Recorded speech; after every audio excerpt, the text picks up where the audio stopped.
말씀을 중심으로 해서 위로부터 온 지혜로 행하자 제목으로 우리 같이 말씀을 나누려고 합니다. 우리 한번 따라서 합시다. 위로부터 온 지혜로 행하자. 어디서 온 지혜라고 그랬죠? 지혜가 어디서 옵니까? 위로부터 오는 지혜. 그 지혜로 어떻게 하자고요? 행하자. 이런 제목입니다. 자, 이 제목으로 오늘 말씀을 묵상하는 목적이 있습니다. 유인물을 보십시오. 오늘 본문의 목적 같이 읽겠습니다. 시작. 위로부터 내려온 지혜로 행한다는 말이 무엇을 의미하는지를 알고 위로부터 내려온 지혜로 행한다는 것은 어떻게 행하는 것인지를 깨닫고 위로 내려온 지혜로 행하여 의의 열매를 거두는 믿음의 삶을 살고자 합니다. 이런 목적이 오늘 말씀에 있습니다. 자, 그러면 먼저 오늘 이 본문의 내용을 살펴보도록 하겠습니다. 13절 지혜와 총명이 있는 자는 무엇으로 그 행함을 보인다고 했습니까? 무엇으로? 선행으로 말미암아 지혜의 무엇으로 행함을 보인다고 그랬죠? 온유함으로 행함을 보일지니라. 14절 말씀의 설명은 나중에 좀 이따가 하겠습니다. 14절 우리가 자랑하지 말아야 할 것이 뭐라고 그랬죠? 독한 시기와 또 다툼 자랑하지 마라. 그리고 진리를 거슬러 거짓말하지 마라. 15절 말씀에 위로부터 내려온 지혜가 아니면 무슨 지혜라고 그랬습니까? 땅 위의 것이고 또 정욕의 것이고 또 귀신의 것이다 하고 말씀하고 있습니다. 자, 16절 말씀에 시기와 다툼이 있는 것에는 무엇이 있다고 그랬죠? 네, 시기와 다툼이 있는 곳에는 혼란과 모든 악한 일이 있음이라. 그러니까 혼란과 모든 악한 일은 어디서 나옵니까? 시기와 다툼. 그리고 17절 말씀입니다. 위로부터 난 지혜는 무엇이 있다고 그랬습니까? 첫째, 성결. 그 다음에 화평, 관용, 양순, 긍휼, 선한 열매가 가득하고 또 무엇이 없다고 그랬죠? 편견과 거짓이 없다. 그 무슨 말인지 내용 의미는 하나하나 설명하지 않아도 알 수가 있는 내용들이죠. 자, 18절 화평하게 하는 자들은 화평으로 심어 무엇을 거둔다고 그랬죠? 의의 열매를 거두느니라. 자, 이것이 오늘 말씀의 내용들입니다. 여러분 야고보 사도는 이제 이쪽으로 쳐다보세요. 잘생긴 목사가 서 있습니다. 이제 그 밑으로 안 쳐다봐도 됩니다. 이쪽으로 보세요. 그러시고 야고보 사도는 행함이 있는 믿음을 강조한 사도였습니다. 그래서 행동하고 실천하는 믿음의 사람이 될 것을 말씀한 사도가 야고보 사도였습니다. 그 내용이 야고보서에 잘 기록이 되어 있습니다. 오늘 본문의 말씀은 13절에서 밝히고 있는 것처럼 우리로 하여금 온유한 지혜로 선을 행함으로 행함의 믿음을 보일 것을 말씀하고 있습니다. 그러면서 그 온유한 지혜는 위로부터 내려온 지혜라고 말씀하고 있습니다. 그러니까 우리가 행동으로 드러내 보여야 할 지혜는 어디서부터 오는 거라고 그랬죠? 위로부터 내려온 것이다. 그러면 위로부터 내려온 지혜는 도대체 어떤 것인가? 뭐 온유한 지혜라고 그랬지만 구체적으로 그 내용을 보면 17절에 위로부터 온 지혜는 성결, 거룩하고 깨끗한 거, 화평, 평화를 이루는 거예요. 관용, 넓은 마음입니다. 양순, 착한 마음이에요. 긍휼, 불쌍히 여기는 마음. 선한 열매, 그래서 이런 것들로 선한 열매가 가득하게 되어진다. 무엇이? 위로부터 내려온 지혜가. 그리고 이런 것들에는 편견과 거짓이 없는 지혜라고 그랬어요. 그러면서 설명합니다. 이런 지혜는 땅의 지혜와 대조되는 것이다. 15절, 위로부터 내려온 지혜가 아닌 것은 땅의 것이다. 땅에서 나오는 거예요. 정욕의 것이라고 그랬습니다. 육적인 것이요. 감각적이라는 것입니다. 정욕의 것이다. 그러니까 여러분, 사람이 요즘 우리나라가 참, 우리나라뿐만 아니죠. 온 세계가 지금 그런 추세로 막 가고 있는데, 사람이 너무 감각적이면요, 안 됩니다. 이 감각적인 것은 위로부터 내려온 지혜에서 좋은 게 아니에요. 땅의 지혜입니다. 땅에서 나오는 지혜예요. 그런데 이것을 그 다음에 마지막에 하는 말이 귀신의 것이라 그랬어요. 귀신의 것이다. 그러니까 너무 여러분 육적으로 감각적으로 가면요, 그냥 귀신에게 다 넘어가는 거예요. 그 단적인 예가요, 지난번에 보셨죠? 할로윈이니 뭐니 그러면서 그냥 와글와글 하다가 막 죽었잖아요. 그건 귀신의 것이요, 땅의 것이요, 감각적인 것입니다. 그 결과는 죽음이에요. 사람들이 영적인 것을 모르기 때문에 막 누구 책임져라 뭐라고. 자기 부모도 책임 못 지는데 누가 책임을 져요? 그것이 땅에서부터 주어지는 지혜, 감각적이고 육적이고 귀신적인 것입니다. 이런 땅의 지혜는 시기와 다툼이라서 혼란하게 만들고, 그래서 모든 악한 일이 여기에서 일어나게 된다고 말씀을 하고 있는 것입니다.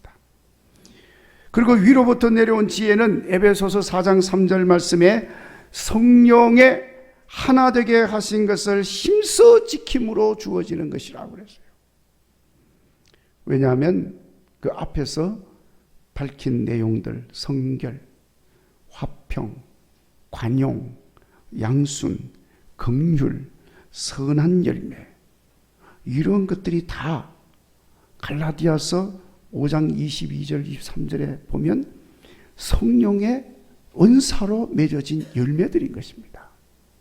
성령의 열매들인 거예요.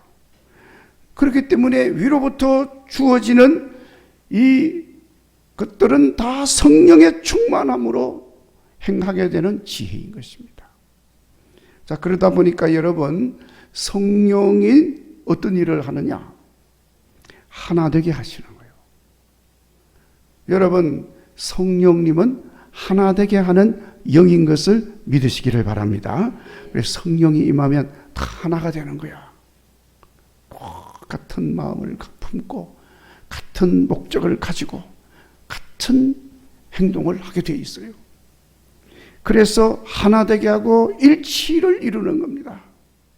그러니까 거기는 분열이 있을 수가 없어요. 갈라지는 게 있을 수가 없어요. 두 마음도 있을 수가 없습니다. 자, 여러분, 그러나 땅의 지혜, 정욕의 지혜, 귀신의 지혜는 분열되고 갈라지게 하는 겁니다. 그러니까 당연히 분열되고 갈라지니까 무질서하게 되고 혼란스럽게 되는 겁니다. 이런 지혜는 진리를 거스르는 거짓된 지혜라고 했습니다. 진리이신 예수님을 대적하고 성령님의 역사를 방해하는 거예요. 다른 말로 잠언에 쓰는 이걸 뭐라고 그랬냐면은 지혜라는 말도 쓰질 않습니다. 잠언에서는 그것을 어리석은 것, 미련한 것이라고 그렇게 표현하고 있는 것입니다. 그러니까 여러분, 우리는 항상 하나 되게 하고 일치를 이루어서 화평하게 하는 위로부터 내려온 지혜로 행하는 믿음의 실천자가 되도록 기도할 수 있기를 바랍니다. 자, 그러면 이렇게 위로부터 내려온 지혜의 삶은 어떻게 소유할 수가 있습니까? 우선 첫째, 위로부터 내려온 지혜라고 했으니까 하나님께서 주시는 지혜인 것입니다. 자, 여러분, 지혜만이 아니라 무엇이든지 다 하나님이 주셔야 우리가 소유할 수 있는 거예요. 하나님이 주신 것이 아니면 우리는 소유할 수 없고 누릴 수도 없습니다. 그냥 바람을 잡는 것과 같은 거예요. 하나님이 주시는 것만이 우리가 그걸 소유할 수 있고 누릴 수가 있습니다. 특별히 지혜. 이것은 하나님이 주셔야 하는 것입니다. 왜냐하면 하나님이 지혜이시기 때문에, 지혜의 근본이시기 때문에 하나님이 주셔야 지혜를 소유할 수가 있습니다. 그러니까 하나님이 지혜를 주시도록 하려면 잠언에서 가르치고 있는 것처럼 여호와를 경외하라 하는 것입니다. 여호와를 경외하는 것이 지혜의 근본이라고 성경은 우리에게 가르쳐주고 있습니다. 자, 여러분, 하나님은 지혜이시기 때문에 여호와를 모시고 살고 그 여호와 하나님을 경외하면 지혜가 거저 있는 줄로 믿습니다. 그러나 여호와 하나님이 없습니다. 하나님을 경외하는 마음이 없습니다. 그러면 지혜를 얻을 수가 없어요. 하나님이 없는데.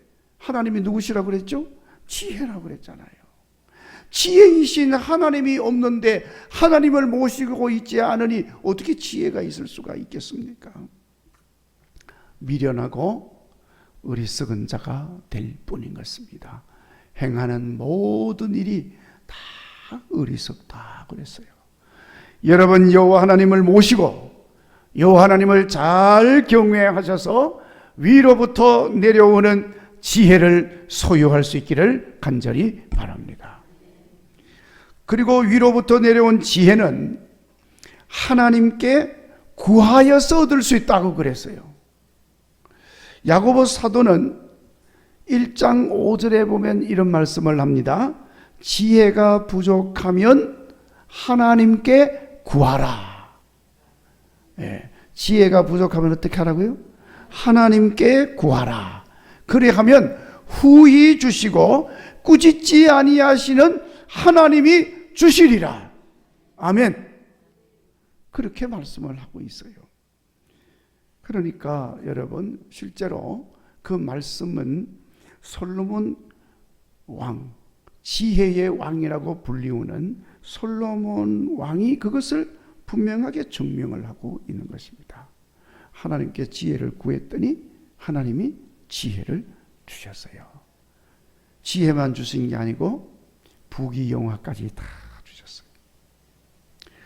자, 여러분, 지혜를 구하는 것은 하나님의 뜻을 알게 하는 것이고 하나님의 마음을 알고자 구하는 것입니다. 그러니까 하나님이 가장 기뻐하는 기도인 것입니다. 하나님이 기뻐하는 기도를 하니 하나님이 마땅히 허락하여 주시는 거죠. 그러니까 여러분, 우리가 위로부터 내려오는 지혜를 위해서는 하나님께 기도해야 합니다. 기도하여 지혜를 소유할 수 있기를 바랍니다. 그리고 위로부터 내려오는 지혜는 하나님의 말씀을 통하여 얻을 수 있다고 그랬어요. 아시다시피 여러분, 성경은 하나님의 말씀입니다. 하나님의 말씀인 성경은 능히 구원에 이르게 하는 지혜가 있다 그랬어요. 무슨 지혜가 있다고요? 구원에 이르게 하는 지혜가 있다고 했어요. 성경이 하나님의 말씀이니까 당연한 것이죠. 그렇기 때문에 우리는 하나님의 말씀인 성경을 통하여 하나님께서 부어주시는 지혜를 얻을 수 있는 줄로 믿습니다. 그래서 여러분, 세상 지식이 아무리 많아도 미련하고 어리석은 삶을 사는 사람이 얼마나 많은지 몰라요. 하나님이 없으니까, 하나님 말씀이 없으니까 그건 다 미련하게 되는 것입니다. 그러나 여러분, 세상에 배운 지식이 없어. 학교에서 공부한 것도 없어요. 그렇지만은 하나님의 말씀으로 사는 사람은 참으로 지혜롭게 세상을 사는 것을 볼 수가 있는 겁니다. 그러니까 여러분, 우리 성도들을 보면 그걸 다 할 수가 있어요. 얼마나 성도들이 지혜롭게 세상을 사는지 몰라. 하나님의 말씀이 그 속에 있기 때문인 줄로 믿습니다. 그러니까 여러분, 위로부터 온 지혜를 얻기 위해서 세 가지 말씀을 드렸습니다. 지혜이신 여호와 하나님을 모시고 잘 경외하며 섬겨야 한다. 두 번째, 지혜는 하나님께 구함으로 얻을 수 있다. 세 번째, 우리로 하여금 능히 구원에 이르게 하는 지혜가 있게 하는 성경을 통해서 얻을 수 있다는 걸 말씀을 드렸습니다. 이제 이 말씀을 여러분 마음에 잘 새기시고 행하여서 위로부터 내려온 지혜를 얻으시기를 바랍니다. 그래서 지혜로운 삶을 사는 성도가 되기에 부족함이 없기를 바랍니다. 마지막으로 이렇게 위로부터 내려온 지혜를 얻은 성도들에게는 마땅히 그 참된 지혜가 드러난다 그랬어요. 지혜가 어떻게 드러나느냐? 오늘 말씀을 보면 먼저 선한 행위를 통해서 지혜가 드러난다고 그랬어요. 13절, 지혜와 총명이 있는 자는 선행으로 말미암아 지혜의 온유함으로 그 행함을 보일지니라 하고 말씀을 했습니다. 참된 지혜를 소유한 사람은 온유함으로 행해서 지혜를 나타내 보이는 겁니다. 그러니까 지혜 있는 자는 온유한 삶을 사는 거예요. 여러분, 온유가 무슨 뜻입니까? 온유. 온유라는 말은 뭐 한자 말로 그렇게 표현한 거예요. 따뜻하고 부드럽다, 이런 뜻이죠. 그런데 여러분, 이건 성령의 9가지 열매 가운데 하나예요. 따뜻하고 부드럽다는 게 뭐냐? 따뜻하고 부드럽다는 말을 다른 말로 바꾸어서 말씀하면 첫째, 배려하는 거예요. 그게 온유입니다. 둘째, 양보하는 거예요. 그것이 온유합니다. 셋째, 아낌없이 주는 거예요. 그게 온유함이에요. 그래서 이 사람이 온유한 사람이다. 배려할 줄 알고 양보할 줄 알고 아낌없이 줄 줄 아는 사람. 그 사람이 어떤 사람? 온유한 사람이에요. 온유하지 못한 사람은 배려할 줄 몰라. 양보도 할 줄 몰라요. 차가 그냥 가다가 다른 차가 끼어들려고 그러면 으러러러러 그러면서 못 끼어들게 딱 올라요. 그건 온유한 사람이 아니에요. 온유한 사람은 다른 차가 끼어들려고 그러죠? 그러면 천천히 속도도 늦춰주고 기분 좋게 양보해서 들어오도록 해주는 거예요. 그 사람이 온유한 사람. 뭘 나누는데 모자라. 온유한 사람은 어떻게 해요? 아이고, 나는 안 받아도 되니까 저 사람 먼저 드리세요. 온유한 사람이에요. 온유하지 못한 사람은 모자란다. 그럼 자기 못 받을까 봐서 새치기 하고 앞에 가고 그냥 먼저 달라고 그러고 막 아둥바둥. 온유하지 못한 사람. 양보할 줄 아는 사람이 온유한 사람. 배려할 줄 아는 사람. 그리고 아낌없이 줄 수 있는 사람. 자, 그러면 여러분, 이 온유하다는 이 의미를 생각하면 제일 먼저 누가 생각나요? 배려하고 양보하고 아낌없이 주고 생명까지 주고 누구 생각나요? 예수님. 그 예수님은 온유하신 거야. 성경에 그 온유한 예수님을 본받은 사람 모습이 이삭도 그런 사람. 그렇게 사는 사람. 이삭 보세요. 어디 가서 우물을 팠더니 너무너무 물이 잘 나와요. 블레셋 사람들이 딱 뺏어갑니다. 그러면 또 양보해 주는 거예요. 또 다른 데 가서 땅을 파. 그럼 또 물이 나와. 그러면 또 그걸 보고 그 사람들이 와서 또 그거 뺏어가. 그거 줘. 우리 거야. 그걸 가져가. 싸우지 않아요. 그냥 주는 거예요. 이삭이 그렇게 살았던 사람. 그러니까 복 있는 사람이잖아요. 여러분, 그것이 지혜인 것입니다. 위로부터 내려온 지혜인 것입니다.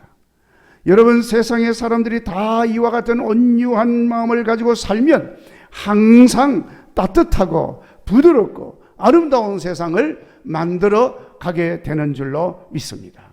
세상이 왜 이렇게 아름답지 못합니까? 왜 따뜻하지 못합니까? 삭막하고 각박합니까? 온유함이 없기 때문에 그런 거예요. 오늘 우리 국일교회 성도님들, 온유하신 예수님을 본받으셔서 위로부터 내려온 지혜를 가지고 사시는 여러분들, 먼저 온유하게 사셔서 우리 세상을 더 아름답고 부드럽고 따뜻한 세상으로 만들 수 있기를 바랍니다. 여러분, 몹시 추운 겨울날 밤에 눈이 많이 내렸습니다. 눈이 많이 내리니까 이 눈이 나무 가지 위에 막 쌓였어. 그러니까 나무 위에 눈이 막 쌓이면 나무가 어떻게 돼요? 나무 가지가 어떻게 돼요? 이렇게 다 처지는, 그 무게를 견디지 못해가지고. 더군다나 날씨가 몹시 춥습니다. 그러니까 눈이 내리니까 그냥 다 얼어붙어, 가지에 그냥 다 얼어붙었어요. 그러니까 나뭇가지가 무겁기도 무겁고 너무너무 차갑잖아요. 얼음이 얼어서. 그러니까 얼어서 죽을 것만 같은 거예요. 겨우겨우 지금 버티고 있는데 바람이 지나가다가 그런 걸 봤어요. 그러니까 나뭇가지가 쭉 늘어져 가지고 너무너무 추운데 괴로움을 당하고 있으니까 이 바람이 생각하기를, 야, 너무 안 됐다. 나 저 눈이나 좀 틀어주고 가야 되겠다. 아주 기특한 마음을 가지고 이 바람을 확 불었어요. 어떻게 됐을까요? 이 눈이 떨어지질 않아요. 더군다나 얼어붙은 눈이 더 떨어지질 않아. 오히려 더 그냥 달라붙는 거예요. 그래서 바람이 어랄라, 이게 안 떨어지네. 어라, 이것 봐라. 그러면서 좀 더 세게 그냥 확 불었어. 어떻게 됐을까요? 나무가지가 뚝 부러져 버렸어요. 그러니까 나무가지가 그만 도와준다고 그냥 바람이 그랬는데 나무가지가 뚝 부러졌으니 나무가 얼마나 아플까요? 그러니까 이 바람이 너무너무 미안한 거예요. 자기 하나 좀 도와주려고, 좀 좋은 일 좀 하려고 그랬는데 그만 나무를 더 해치게 만들었어. 미안해하고 있는데 해가 떠오릅니다. 그래서 이 바람이 그 떠오르는 해에게 부탁을 했어요. 눈이 쌓여서 나무가지가 너무너무 힘들어하고 있어서 내가 좀 도와주려고 하다가 그만 가지를 부러뜨렸어. 햇님이 좀 도와줘야 되겠어요. 그랬더니 해가 빙긋이 웃으면서 내가 도와주지요. 그러면서 햇빛을 반짝반짝 비추기 시작했어. 그랬더니 나무가지에 수북이 쌓여있던 눈들이 막 녹아내리기 시작했어. 얼음도 다 녹아내리기 시작했어. 나무가지는 조금도 다치는 일이 없이 따뜻함을 느끼면서 아주 홀가분해졌다는 이야기요. 동화에 나오는 이야기. 여러분, 이 동화는 온유함이라고 하는 것이 무엇인지를 잘 가르쳐주고 있는 거예요. 여러분, 온유함이 있는 곳에는 해함이 없습니다.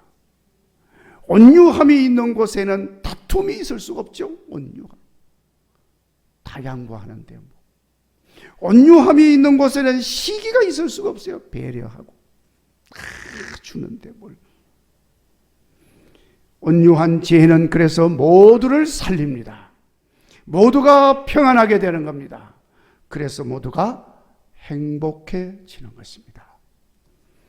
이런 온유한 삶으로 위로부터 내려온 지혜를 드러내셔서 모두를 행복하게 하는 국일교회 믿음의 사람들이 되시기를 주의 이름으로 축원합니다.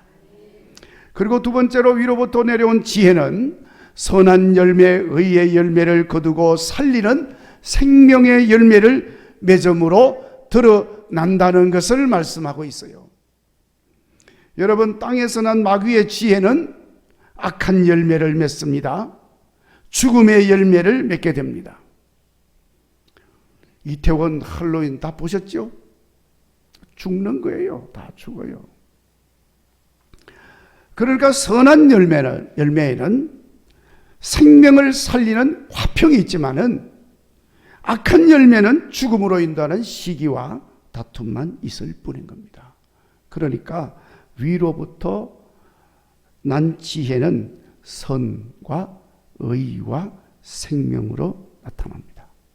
그러나 땅의 지혜, 마귀의 지혜는 악과 불의와 죽음으로 나타나는 거죠. 왜냐하면 그곳에 시기와 다툼이 있기 때문입니다.